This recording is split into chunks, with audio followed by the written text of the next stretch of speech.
We're here today at Shiloh, the place where God established His house for over 300 years, where an Israelite woman by the name of Hannah came in search of God, and where a team of archaeologists are carefully sifting through the soil of this 3,800-year-old tell. But what are they looking for? And what is it that all of us can find as we explore this historic site right here in the land of the Bible? Come along with us on this incredible journey as we make a connection between faith and fact here at Tel Shiloh.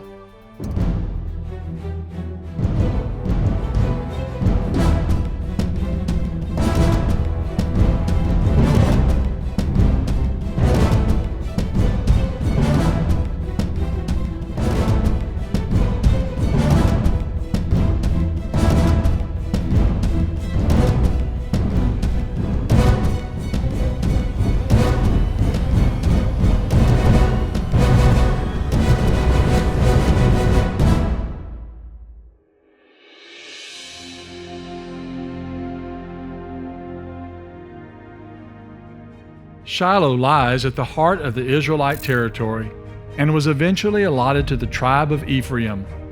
Its name shares the same Hebrew word for rest and peace.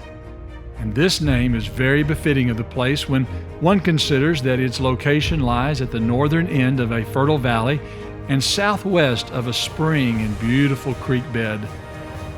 The Bible gives us a really specific description of the exact location of Shiloh. In the period of the Judges, after the Benjamites had been almost wiped out, they told them to come to Shiloh, and they say that Shiloh is on the highway between Bethel and Shechem, north of Bethel, south of Lebonah, east of the highway. And so we know the location to look for the city of Shiloh for its ancient ruins.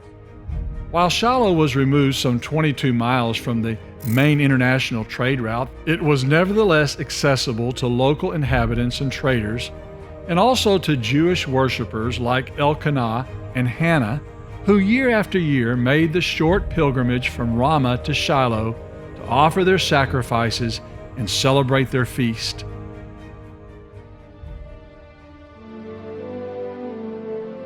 Situated just west of modern Shiloh, Tel Shiloh is crowned with a small museum and observation tower built in memory of Hannah's prayer and the birth of Samuel.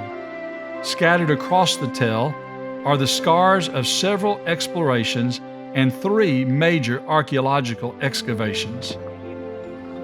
Archaeology is often by nature a destructive discipline that often requires removing and destroying earlier civilizations in order to understand the history of its earlier cities which lie at the lower levels. An ancient tell is sort of a layered mound. So we go from the top down. The deeper we go, the older the material becomes. So what Petrie discovered back in the 19th century was that the deeper you go, you can tell a difference in the ceramic profile. In other words, the pottery is older. So here at Shiloh, we have 9 different stratum, and each stratum that we go through, we see a change in material culture. So it was already a hill to start with, but then it accumulates height over many centuries and many millennia. In examining this tell, it is obvious that there was an ancient city or town here with a 26-foot high massive stone wall and a wide earthen glacis surrounding a large 4-acre compound, a wall that Joshua would have seen as he entered the Promised Land for the first time, and where generations of Israelites would have found refuge during times of war. I'm standing on top of the old wall. We call it the Canaanite wall, the wall that was built in the Middle Bronze Age. It's a wide wall, 5.2 to 5.4 meters thick. So the interface of the wall comes down just to my right here, and it extends down about 2.5 meters on this side. And then on the outside of the wall, we have about another 2 to 2.5 meter drop of what's been preserved.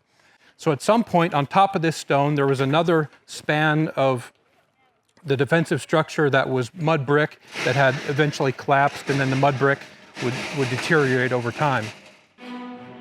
In addition to the Bronze Age wall, this 3,800-year-old tell has yielded some impressive artifacts from both the Bronze and Iron Age periods. including things like the remains of Israelite houses, pottery, silos, wine presses, and numerous large collared-rimmed jars. To the south, the tell contains ancient church buildings and artifacts from the Roman and Byzantine era. The remains of numerous burial caves, cisterns, and a large residential compound containing a rolling stone pocket door reveal that the Byzantine Shiloh area was an affluent and significant site. In 2007, a mosaic was discovered containing an inscription which reads, "Our Lord Jesus Christ, have pity on Shiloh and its inhabitants." The mosaic was a part of the church building built sometime between the 4th and 5th century AD and attests to the early tradition associating this site with biblical Shiloh. During the Ottoman period, a Muslim mosque was built over its remains. The tell itself has a 100-year history of scientific exploration, and over those years, archaeologists have uncovered various cultic items from all of its archaeological periods. In 2013, a 4-horned altar from the Iron Age Israelite period was discovered. The altar had been repurposed and used many years later in the construction of this Byzantine wall. To the west of the tell, only a mile away, an enormous 4-horned altar was discovered, indicating that both Shiloh and its surrounding area was both used by the Amorites and Israelites as a highly important area for offering sacrifices and making covenants. A horned altar is an altar that's raised above the ground with a square top. But at each corner, it has a little piece that comes up above the top, which are called horns. And so a horn is a symbol of strength or power or efficacy. The horned altar that was found here at Shiloh, although in ruin, signifies that this in fact was a temenos, a place that was designated as a holy precinct. To be sure, this was an important place, a place where annual pilgrimages were made and where, according to the Bible, the Israelites gathered to confer about the dividing of the Promised Land among 7 of Israel's tribes, and where they came plotting war against some of their own countrymen from Gilead, whom they thought were building an altar for worship. So from a biblical perspective, it seems Shiloh occupied an important position in the lives of Israel. Why did the Israelites come to this part of the hill country, far away from the international north-south route that ran along the coastal highway? Why did an urban community develop here in this out-of-the-way place? Evidence exists that the Amorites had also used this site for worship long before the Israelites. But now the Israelites were using this place as their central capital and place of worship, perhaps even making a statement that this place belonged to the God of the Israelites and not the God of the Amorites.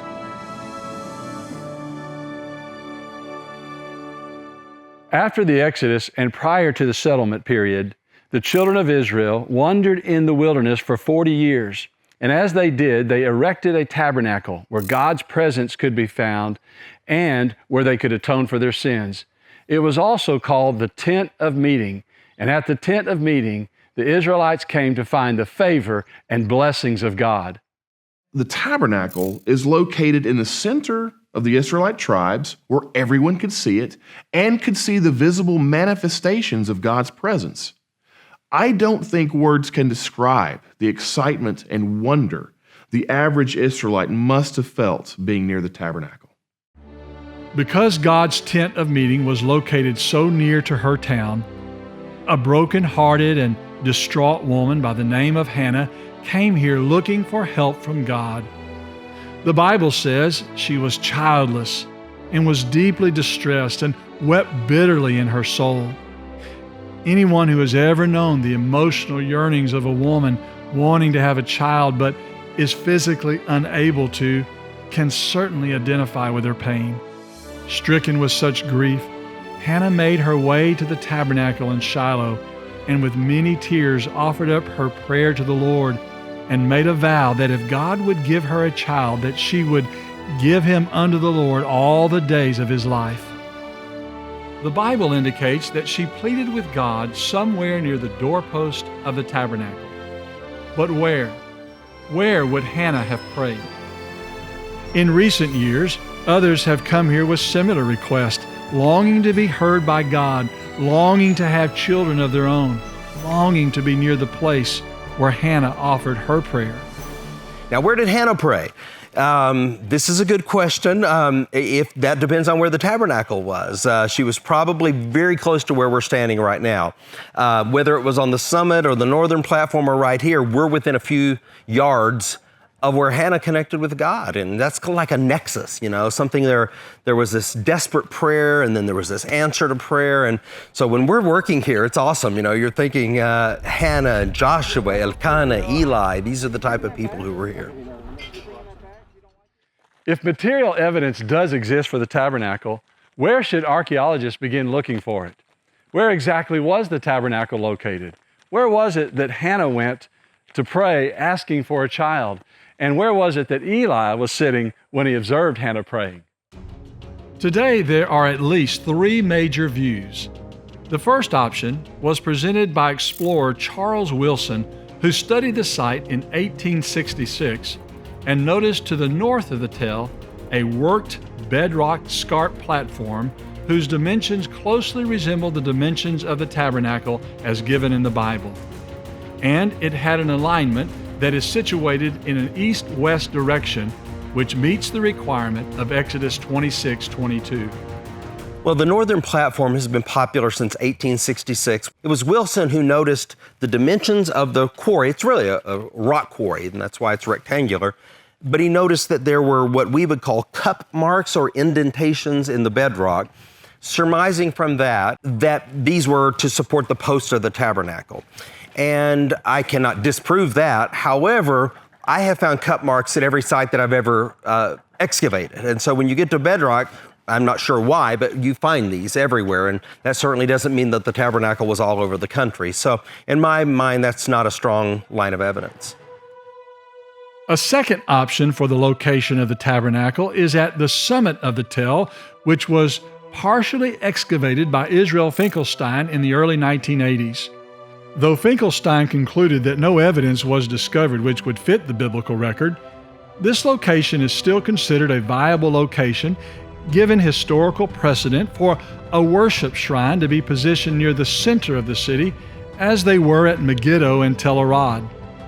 The central plateau of the center of Tel Shiloh just happens to have the precise amount of square footage needed to serve as the platform for the Israelite tabernacle.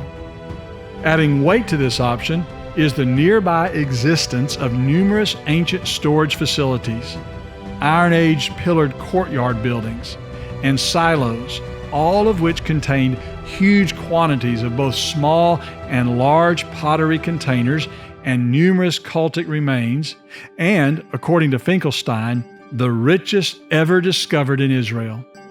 All of these storage facilities, containing so many types of vessels and built so closely to the summit, must have been a part of a larger complex. Storage facilities that may very well have been connected to the platform and used by priests to store offerings and gifts brought to the tabernacle in worship, similar to what had been done many years later at the Herodian temple complex in Jerusalem, with the construction of all of its ancillary and secondary buildings used to support the activities of temple worship and festivities. On the eastern side of Tel Shiloh, at a convenient distance from the city's summit, archaeologists also discovered cultic vessels and animal bones which were most likely used in a sacrificial system. Many of those bones were discovered in a section of the tell known as Area D, an apparent garbage dump used by the Amorites and possibly the Israelites. It would have been a convenient place to dispose of animal carcasses and broken libation pots if the tabernacle were located on top of the tell. A third option for the location of the tabernacle is on a plateau south of the tell. It was the place favored by pilgrims who came here during the Byzantine era and built two different church buildings at the site. Both church buildings contain beautiful mosaic flooring. One of the buildings was in the shape of a basilica. It had a nave and 2 aisles. 12 column bases and 2 Corinthian capitals still remain visible today. A fourth option for the location of the tabernacle is proffered by Dr. Scott Stripling. It's my view that the tabernacle at Shiloh was probably mobile. It could have been on the northern platform in one season of the year when the wind is predominantly coming from one direction.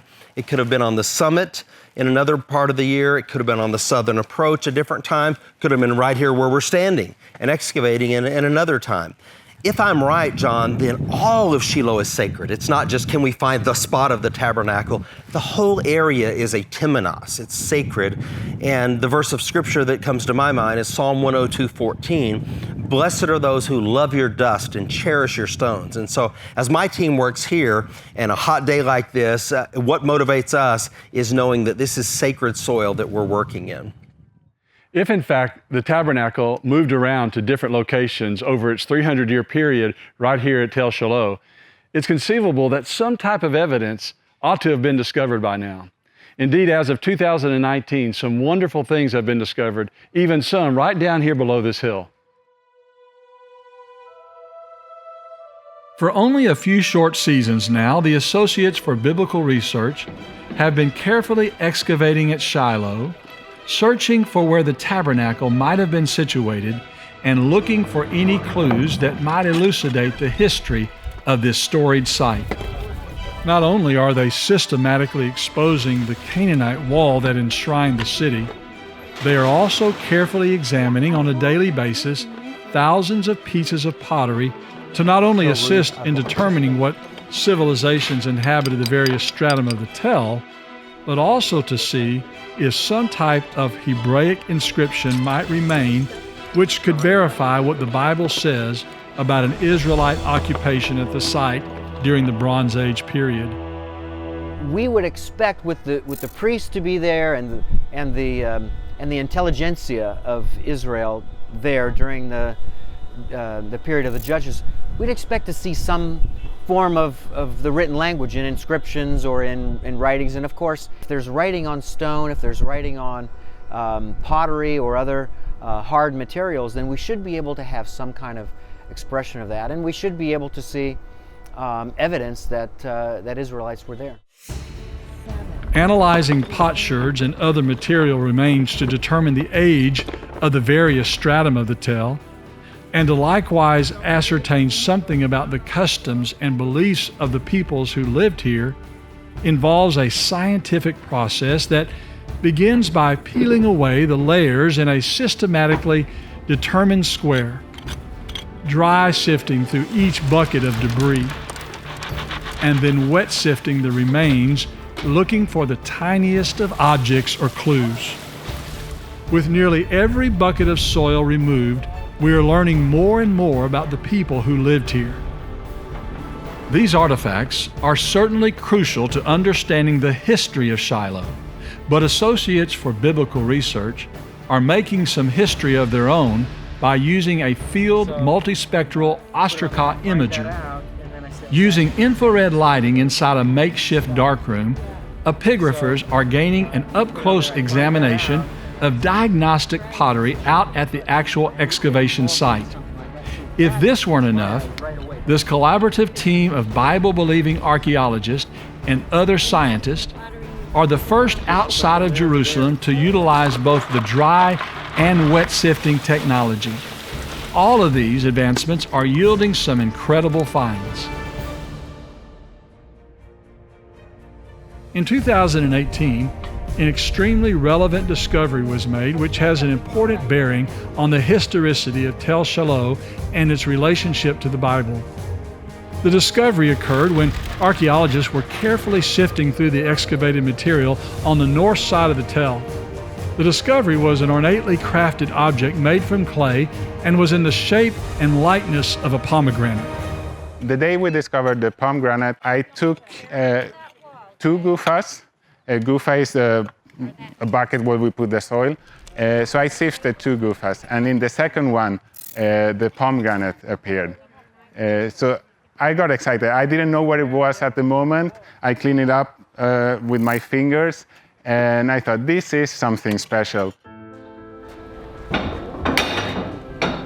The pomegranate, along with numerous other archaeological discoveries made at Shiloh, are being carefully protected and stored in a West Bank Antiquities Authority storage facility.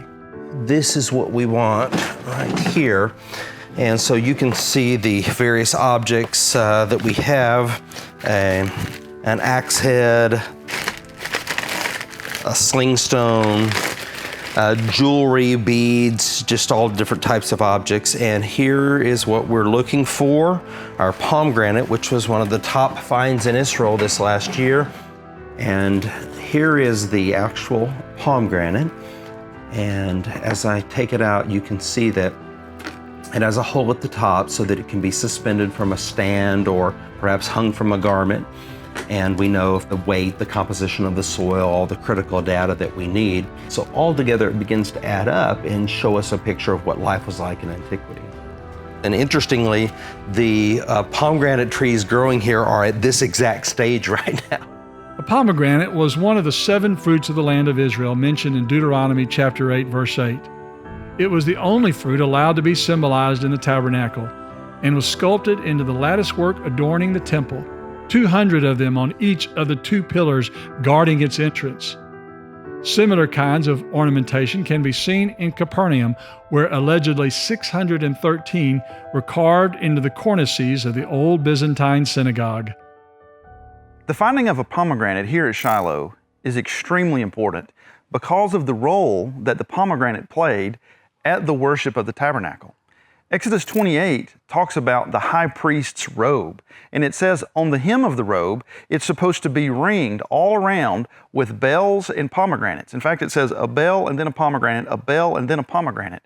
And so the pomegranates were used to ring the bells on the bottom of the high priest's robe. Well, the discovery of the pomegranate last season was critical for several reasons. Number one, the Bible mentions them. And so inductively, we're beginning to see evidence accumulate of this cultic system. The Bible mentions the pomegranate as sacred. In fact, it's the only fruit that goes into the presence of God, even into the Holy of Holies. So for us, that's a symbol of sanctity of the Holy of Holies. And now we found it right behind me here, next to this large east-west wall that I was talking about. The pomegranate discovered at Shiloh, however, isn't the only one of its kind. In 1979, a sculpted pomegranate made out of animal bone and larger than a human thumb surfaced on the antiquities market. While the debate over its authenticity continues, one of the biggest issues relating to its provenance has always been that it had not been found in situ by an archaeologist. So to find the Shiloh pomegranate in location at an Israelite site associated with the tabernacle is incredibly important. However, in an intriguing turn of events, it turns out that the first pomegranate to be discovered at Shiloh wasn't in 2018 as had been originally thought. Interestingly, the Danish also excavated a pomegranate when they excavated at Shiloh in the 1920s, but they misidentified it as a stopper. In the report, we found it, and so we sent a member of our team to Copenhagen, who then did all the core research on it there. We're publishing both of these together, and we're beginning to inductively build a case, I think, from the bone evidence, the presence of these large east-west walls, the presence of pomegranates at the site, that indeed we're looking at evidence of an early Israelite cultic site, as is described in the Bible. The pomegranates, along with the many storage rooms, storage vessels, sacrificial animal bones, cultic vessels, and the dimensions of a platform perfect in size for the tabernacle, is nevertheless extremely compelling evidence that the tabernacle may have been located at the top of the tell. While indisputable archaeological evidence has yet to surface which would prove any one of these 3 locations, there is one bit of evidence that corroborates the biblical narrative that no one disputes, and that is that Shiloh was destroyed. Shiloh's destruction most likely occurred at the hand of the Philistines when Israel lost the Ark of the Covenant near Ebenezer, just 22 miles away. Having disregarded God's law, The ark had been foolishly removed from the tabernacle and taken near to where the Philistines were amassing their forces at Aphek. This territory belonged to the Israelites, and they needed it for their livelihood. But because of their disobedience, they suffered a major defeat, losing some 30,000 infantrymen. It is presumed that at the same time, the Philistines also sacked the beloved city of Shiloh. Some 450 years later, the prophet Jeremiah would warn the inhabitants of Jerusalem and Judah, who had themselves been on a path of apostasy, to consider what happened at Shiloh, lest their beloved temple also meet its demise. Behold, you trust in lying words that cannot profit. Will you steal, murder, commit adultery, swear falsely, burn incense to Baal, and walk after other gods whom you do not know, and then come and stand before me in this house, which is called by my name? Go now to my place, which was in Shiloh, where I set my name at the first, and see what I did to it because of the wickedness of my people Israel. The beloved tabernacle would never again come to rest in this historic place. A peaceful place, as its name suggests, now became a place of destruction, and its name a proverb for divine judgment and the place of an apostate shrine. Today, evidence of that destruction is apparent. The destruction was so devastating that, according to Israel Finkelstein, in some places the ash layer was nearly 3 feet deep. Archaeological research confirms the importance of Shiloh in early Israelite history. Now, Jeremiah does refer to the desolation of Shiloh, and the evidence indicates that its destruction was particularly violent. Jeremiah was right. It was left desolate. While the Bible doesn't say who destroyed Shiloh, Psalm 78 and Jeremiah 7 clearly reveal that this place had for a time ceased to exist, and now archaeology has affirmed it. The Bible then can most certainly be trusted, and year after year, this land is revealing more and more evidence to support the Bible's claims, and it is likewise reminding us of some very valuable lessons about both the goodness and the judgment of God. This tale has many more secrets yet to be revealed, but there is at least one discovery that occurs here year after year, and it's the discovery of a strengthened faith by all those who come to visit and work here. It's hard to articulate the ways that it gets inside you and makes you want to be as close to God all the time as you feel like you are when you're on this ground. For my faith personally, it allows me to connect more into the Bible, and it gives me a more realistic understanding. It makes the Bible come alive. I mean, that I can actually stand here beside these stones that are part of the wall and just envision that, and it's not just words on a page anymore. I mean, it lives in you, and you can visualize and see that these are based in historical reality. It gives me a personal feeling of really connecting with them as real people and not just people in the Bible or just names on a page. Kind of reflecting back on the Bible when God is speaking to Samuel, and seeing the walls that God's voice might have echoed off of is just truly amazing. And I just think, seeing what Samuel was seeing when God was speaking to him is just really cool. My faith has been strengthened because I get to see all of the ways that the Bible is true and correct and holds together with history and archaeology and just everything. Shiloh truly is a place rich in history, a place where we can learn about the process of archaeology and the reliability of the Bible. But one major lesson we are left with at Shiloh is about the great Bible doctrine of faith. At Shiloh, we can learn that faith is connected to facts. While faith involves complete trust, according to Hebrews 11 verse 1, faith is also founded upon evidence. Faith has a foundation. While knowledge isn't faith, faith and knowledge are not mutually exclusive. Faith and knowledge should be coupled together. Faith is predicated on tangible, knowable facts. Faith in the Bible isn't a blind leap or a baseless faith, but rather it is connected to real geographic locations with tangible evidence of the many locations and people identified in its story. The Bible stories aren't myth or legend. Its heroes were real, and its stories are a part of verifiable history. Secondly, at Shiloh, we learn that genuine faith should lead us to obey God. The prophet Samuel, who grew up here as a boy, learned to listen and obey when called by God. But many of those to whom he preached as an adult rebelled and were disobedient. As a result, God allowed Shiloh to be destroyed. According to James 2:14 through 16, faith without works is a dead faith. And you think about the faith that was demonstrated here on the part of Samuel and Hannah. Hannah, of course, could have believed in her heart that she would have a son, but she acted upon that by going to the tabernacle and praying. And there's so many other examples of hearing with the intent to obey. So faith and obedience go hand in hand, both in the Old Testament and in the New Testament. Finally, let us remember that faith should lead us to be completely dependent upon God wherever we find ourselves. Our faith should cause us to go to the tent of meeting, not just in times of celebration, but also when we are broken and hurting. Hannah came to Shiloh when she was hurting because she knew God's house was there.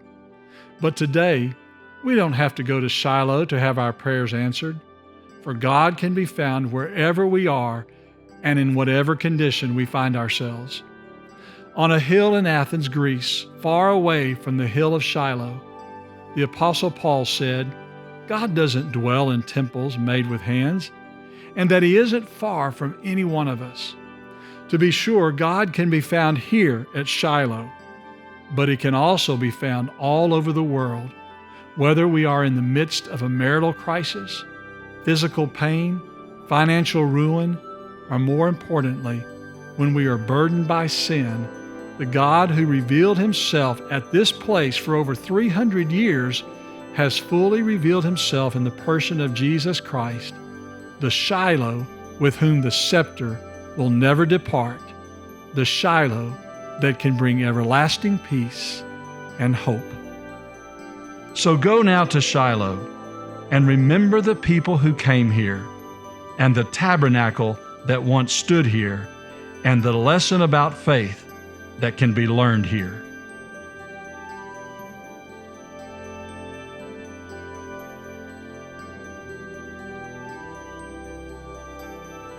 Nearly 2,600 years ago, the Old Testament prophet Jeremiah said, "Go now to Shiloh."